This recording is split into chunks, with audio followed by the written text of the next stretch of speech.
शेतकरी मित्रांनो, पीएम किसान सन्मान निधी योजना जी की केंद्र सरकारची शेतकरी यांना वार्षिक 6,000 रुपये देणारी एक महत्त्वाची अशी योजना आहे आणि याच योजनेच्या संदर्भात महाराष्ट्र शासनाच्या माध्यमातून दिनांक 17 मे 2024 वार शुक्रवारी एक शासन निर्णय निर्गमित करण्यात आला आहे आणि या शासन निर्णयामध्ये काय सांगितले आहे याबाबत माहिती आजच्या या व्हिडिओमध्ये पाहणार आहोत। नमस्कार शेतकरी मित्रांनो, मी दीपक मालदे आणि आज आपण पाहत आहोत केंद्र सरकारच्या पीएम किसान सन्मान निधी योजनेच्या संदर्भात नुकताच प्रसिद्ध झालेल्या शासन निर्णयाच्या संदर्भात माहिती। शेतकरी मित्रांनो, या नवीन शासन निर्णयाबाबत अनेक शेतकऱ्यांच्या मनात वेगवेगळे प्रश्न आहेत। शेतकऱ्यांना या योजनेकरता नवीन खाते उघडावे लागणार का?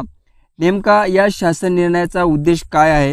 मित्रांनो, या नवीन शासन निर्णयाची माहिती घेत असताना राज्यातील शेतकऱ्यांना वार्षिक 6,000 रुपये देणारी जी काही ही योजना आहे आणि या योजनेची अंमलबजावणी होत असताना महसूल विभाग, ग्रामविकास विभाग, त्यानंतर कृषी विभाग अशा विभागाच्या माध्यमातून यापूर्वी पीएम किसान सन्मान निधीची जी काही अंमलबजावणी होती ती राज्यामध्ये होत होती।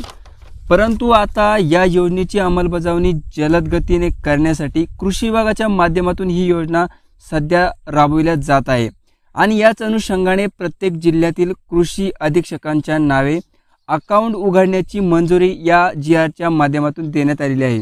यामुळे या योजनेची अंमलबजावणी होत असताना प्रशासकीय खर्चासाठी ज्या तरतुदी असतात त्या तरतुदींच्या खर्चासाठी हे खाते उघडण्यात येत आहे।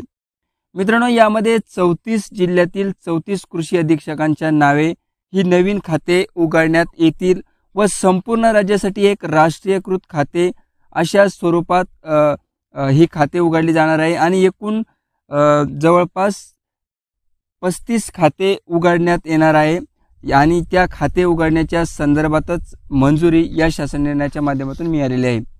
मित्रांनो, आज 17 मे 2024चा शासन निर्णय आपण पाहू शकता, ज्यामध्ये प्रधानमंत्री किसान सन्मान निधी योजनेसाठी खाते उघडण्यास मंजुरी या शासन निर्णयाच्या माध्यमातून देण्यात आलेली आहे। यामध्ये प्रत्येक जिल्ह्यातील प्रशासकीय खर्चासाठी जिल्हा अधीक्षक कृषी अधिकारी यांच्या नावे सेंट्रल बँक ऑफ इंडिया या बँकेमध्ये ही खाते उघडली जाणार आहे।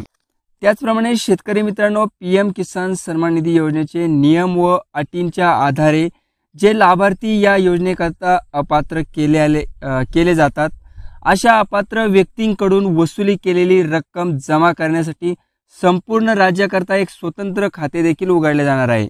मित्रांनो, एकंदरीत या शासन निर्णयाचा उद्देश जर आपण बघितला तर शासन स्तरावरून पीएम किसान सन्मान योजनेची अंमलबजावणी करत असताना यामध्ये कृषी अधिकारी असेल, त्यांच्या आढावा बैठका असतील, यासाठी लागणारा वेळोवेळी प्रशासकीय खर्च करण्यासाठी ज्या तरतुदी आहेत त्या तरतुदींच्या अनुषंगाने प्रशासकीय खर्चासाठी स्वतंत्रपणे ही खाते उघडण्यासाठी या शासन निर्णयाच्या माध्यमातून मंजुरी मिळालेली आहे। त्यामुळे राज्यातील शेतकऱ्यांनी जे काही पीएम सन्मान निधी योजनेचे लाभार्थी शेतकरी आहेत त्यांना जर असं वाटत असेल की शेतकऱ्यांना खाते उघडायचे आहे का किंवा शेतकऱ्यांच्या मनात जर काही शंका असेल तर शेतकऱ्यांना कुठल्याही प्रकारचं काही करण्याची गरज नाही। ज्या शेतकऱ्यांना रेग्युलर प्रधानमंत्री किसान सन्मान निधी योजनेचे हप्ते मिळत आहे त्यांना पुढीलही हप्ते चालू असणार आहे।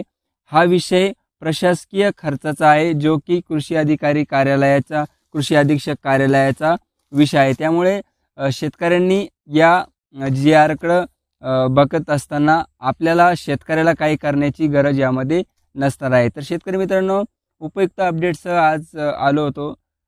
लवकरच नवीन योजनेसह पुन्हा आपल्या यूट्यूब चॅनलवरती येऊ। तोपर्यंत धन्यवाद। चॅनलला सबस्क्राईब नक्की करा।